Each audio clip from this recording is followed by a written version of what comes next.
اللهم صل على سيدنا محمد يا رب صل وسلم دائما أبدا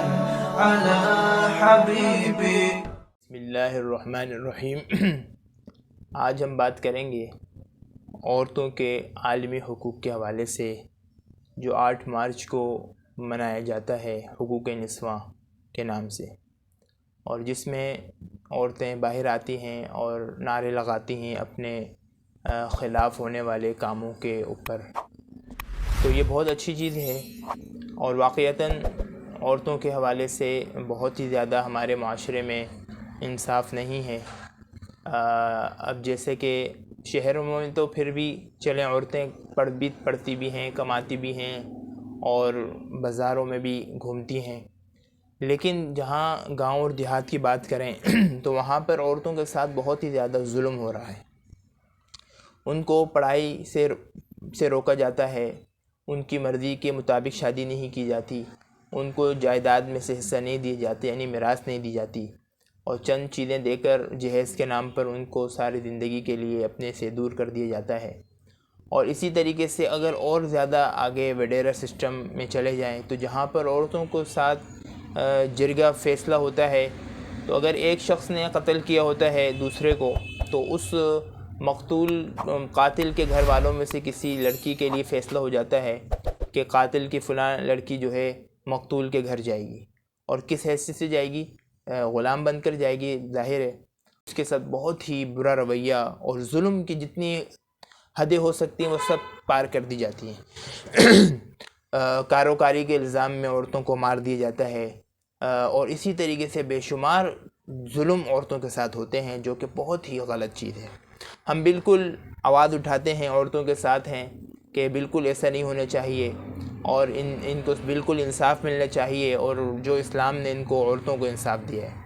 لیکن ہم یہ دیکھتے ہیں کہ جب یہ 8 مارچ کو یہ عورتیں نکلتی ہیں تو ان کے ہاں جو ہاتھوں میں اٹھائے ہوئے بینر ہوتے ہیں جس میں سلوگن لکھے ہوتے ہیں، تو اس میں کوئی بھی ایسا کوئی سلوگن ہمیں نظر نہیں آتا کہ جس میں واقعتاً عورتوں کے حقوق کی بات کی جا رہی ہو، ان کو انصاف دلانے کی بات کی جا رہی ہو، بلکہ ہمیں تو وہاں کچھ اور ہی نظر آ رہا ہوتا ہے. کہ اور جو مشہور ایک سلوگن مشہور ہو گیا ہے کہ میرا جسم میری مرضی، یعنی ہمیں اپنے آزادی چاہیے، اپنے کپڑوں سے آزادی چاہیے، اپنے گھر سے آزادی چاہیے، اپنے جو ہمارے اوپر تحفظات ہیں، تحفظ جنہوں نے ہمیں بخشا ہے، جیسے ہمارے بھائی، باپ ہے، بیٹا ہے، شوہر ہے، ان سے ہمیں آزادی چاہیے. مادر پدر آزاد ہو کر ہم گھومنا چاہتی ہیں، جیسے کہ مغربی ممالک کے اندر عورتیں جس طرح گھومتی ہیں. تو وہاں پر اگر یہ عورتیں جا کر ان عورتوں کا ذرا دیکھ لیں اور ان کی زندگی کو دیکھ لیں، تو یہاں مسلمان عورتوں کی جو زندگی ہے تو یہ بہت ہی اپنے آپ کو خوش نصیب محسوس کریں گی، کیونکہ وہاں عورتیں بالکل مردوں کے ساتھ کام کرتی ہیں. جیسے کہ ایک دفعہ جانا ہوا ایک جگہ چائنیز ملک میں،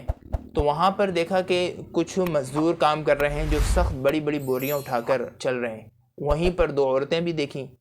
تو وہاں پر کہ وہ بھی بوریاں اٹھائی ہوئی چل رہی ہیں. تو پوچھا گیا ان کے بڑے سپروائزر سے، تو اس نے کہا کہ اگر یہ عورتیں کام نہیں کریں گی تو کھائیں گی کہاں سے. تو اسی طریقے سے یہاں پر ہم دیکھتے ہیں کہ بے حیائی کو فروغ کی بات کی جاتی ہے، کہ بے حیائی عام کرنے کی بات کی جاتی ہے، برہنگی کو بات کی جاتی ہے، کہ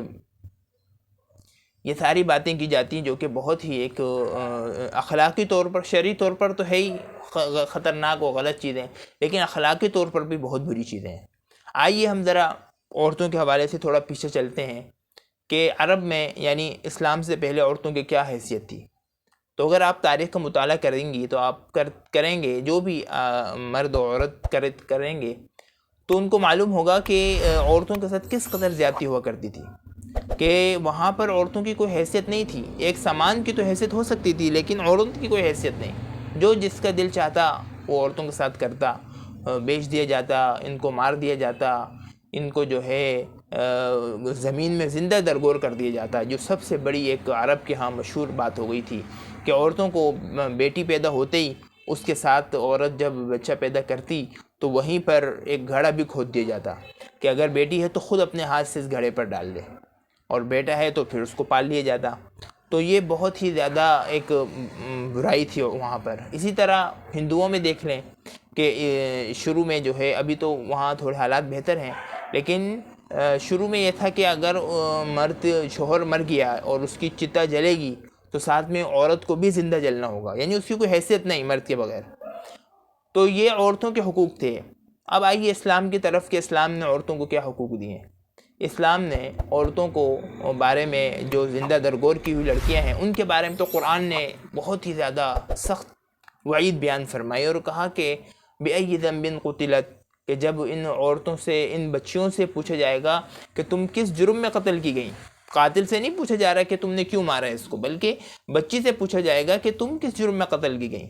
تو یہ بتلاؤ کہ قاتل کے اوپر کتنی سخت ایک وعید ہے۔ تو اسی طریقے سے اللہ کے رسول صلی اللہ علیہ وسلم نے اپنے ارشادات سے، اپنی بیٹیوں سے محبت کے والہانہ محبت دکھلا کر، اپنے ازواج مطہرات کے ساتھ والہانہ محبت دکھلا کر امت کو تعلیم دی کہ عورتوں کے بڑے حقوق ہیں، اسلام نے بڑے ان کے حق ادا کیے ہیں۔ اور جیسا کہ آپ علیہ السلام نے ارشاد فرمایا کہ جس کے 2 بیٹیاں، 1 بیٹی، جتنی بیٹیاں ہوں اور وہ ان کی اچھی تعلیم و تربیت کرے، اچھی پرورش کرے اور ان کو اچھی جگہ شادی کر دے تو کل قیامت میں یہی بیٹیاں اس کے لیے دوزخ کی آڑ بن جاتی ہیں۔ اور اسی طریقے سے فرمایا کہ کل قیامت میں یہ شخص اور میں اور یہ شخص دونوں اس طرح ہوں گے جس طرح انگلی دونوں برابر ہیں، یعنی اتنا قریب اللہ کے رسول صلی اللہ علیہ وسلم کے ساتھ ہوں گے جو بیٹیوں کے ساتھ اچھا سلوک اور اچھا رویہ اختیار کرتا ہے۔ اسی طریقے سے اسلام نے عورتوں کو حقوق دیے ہیں کہ اگر ویسے ان کے اوپر کوئی حقوق نہیں، اور اسلام نے عورتوں کو حقوق دیے ہیں جیسے، اور بے شمار حقوق دیے ہیں اسلام نے عورتوں کو۔ اسی طریقے سے ان کو جائیداد میں حصہ دیا ہے، مرد کو 2 ہیں تو اس کو 1 دیا ہے، اگر دیکھا جائے تو اس کو 1 کی بھی ضرورت نہیں، کیونکہ اسلام نے اس کے اوپر معاش کا 1 روپے کے اس کے اوپر اپنے ذات کے اوپر بھی بوجھ نہیں ڈالا۔ یہ بھی نہیں کہا کہ خود اپنے لیے کمائے تو نہیں، بلکہ ماں ہے تو اولاد پر فرض ہے کہ اپنے ماں کی مالی معاونت اور اس کا نان نفقہ اولاد پر فرض ہے۔ اسی طریقے سے شوہر ہے، بیوی ہے تو شوہر پر فرض ہے، بھائی ہے، بہن ہے تو بھائی پر فرض ہے، بیٹی ہے تو باپ پر فرض ہے۔ یعنی کسی بھی حیثیت سے عورت ہو تو یہ اس کے گھر والوں اور گھر کے مرد کی ضرورت ہے، اس کی ذمہ داری نان نفقے کی، چاہے عورت کتنی امیر کیوں نہ ہو خود، لیکن مرد کے اوپر لازم ہے کہ اپنی حیثیت کے مطابق عورت کو خرچہ دے گا۔ تو یہ اسلام نے عورت کو حقوق دیے ہیں۔ تو یہ حقوق اتنے زیادہ عورتوں کو حقوق دیے ہیں اور اس قدر ان کو احترام کیا ہے جس کی کوئی مثال ہمیں کسی مذہب، کسی قانون، کسی ملک سے میں نہیں ملتی۔ ایک موقع پر تو اللہ کے رسول صلی اللہ علیہ وسلم نے فرمایا، جب قافلہ چل رہا تھا جس میں ازواج مطہرات بھی بیٹھی تھیں اور عورتیں بھی تھیں، جس میں اونٹوں پر بیٹھی ہوتی تھیں، تو اونٹوں کے جو ہدی خواں ہوتے تھے جو اونٹوں کو چراتے تھے وہ کوئی نغمہ پڑھتے تھے جس سے اونٹ تیز چلتے تھے۔ تو انہوں نے جب پڑھنا شروع کیا تو اونٹ تیز چلنے لگے، تو اللہ کے رسول صلی اللہ علیہ وسلم نے فرمایا کہ آرام سے چلاؤ، تمہارے ساتھ آبگینے بھی ہیں۔ آبگینے سے مراد شیشے کے برتن یا شیشے کے ٹکڑے، جسے اگر کوئی شخص اپنے ساتھ شیشے کے کچھ چیز لے کر جائے سامان، کس قدر احتیاط سے سواری چلاتا ہے، کہیں کوئی گڈھا نہ لگ جائے، کہیں کوئی ٹکراؤ نہ ہو جائے کہ شیشے کے برتن نہ ٹوٹ جائیں۔ تو اللہ کے رسول صلی اللہ علیہ وسلم عورتوں کو کہہ رہے ہیں کہ یہ تو آبگینے ہیں، یعنی شیشے کے برتن ہیں، ان کے ساتھ احترام اور ان کے ساتھ اچھائی کا معاملہ کرتے چلے جاؤ۔ اور سب سے بڑی بات جو قرآن پاک میں اللہ تعالی نے عورتوں کی سفارش کی ہے تمام لوگوں سے کہ وعاشروہن بالمعروف، کہ ان کے ساتھ اچھائی کا معاملہ کرتے رہا کرو، ان کے ساتھ بھلائی اور بہتری کا معاملہ کرو۔ ایک سفارش تو وہ ہے کہ باپ رخصتی کے وقت اپنے داماد کو کرتا ہے، ساس اپنے داماد کو کرتی ہے کہ میری بیٹی کو خیال رکھنا، میری بیٹی کے ساتھ اچھا برتاؤ کرنا، اس کو بیٹی بنانا، اور ایک سفارش اللہ کر رہا ہے۔ تو بتلاؤ کس قدر اللہ تبارک و تعالی نے عورتوں کو مقام اور مرتبہ دیا ہے۔ تو عالمی جو 8 مارچ کو منایا جاتا ہے عالمی دن عورتوں کا، تو بالکل ہم ان کے ساتھ ہیں جن کے ساتھ واقعتاً ظلم ہو رہا ہے، ان کے ساتھ آواز اٹھانی چاہیے، لیکن جو ہمیں صورت نظر آتی ہے سڑکوں پر اس دن، تو یہ تو بہت ہی اسلام کے خلاف ہے، اور اپنے اوپر جبراً اپنے اوپر ظلم یہ خود عورتیں کر رہی ہیں۔ جو اسلام نے ان کو تحفظ، جو مقام ان کو دیا ہے، اس سے ہٹ رہی ہیں کہ نہیں ہمیں نہیں چاہیے وہ مقام، ہم مردوں کی طرح کام کرنا چاہتی ہیں، سڑکوں پر گھومنا چاہتی ہیں، ویٹرز بننا چاہتی ہیں، ایئر ہوسٹس بن کر لوگوں کے سامنے خدمت کرنا چاہتی ہیں۔ تو یہ اس قدر اپنے اوپر کلہاڑی مارنا، جسے کہتے ہیں نا اپنے پاؤں پہ کلہاڑی مارنا، تو یہ عورتیں حقیقت میں یہی کام کر رہی ہیں، جس سے ہمیں بہت زیادہ ان کو سمجھانا ہوگا اور اپنے معاشرے کے اندر آگاہی پھیلانی ہوگی کہ اسلام نے عورتوں کو بہت ہی زیادہ احترام اور بہت زیادہ حقوق دیے ہیں، وہی حقوق کا مطالبہ کیا جائے تو دنیا آخرت میں کامیابی ہوگی۔ انشاءاللہ مزید اس حوالے سے ہم بات کریں گے۔ اللہ تبارک و تعالی ہم سب کو خوب سمجھ اور عمل کرنے کی توفیق عطا فرمائے۔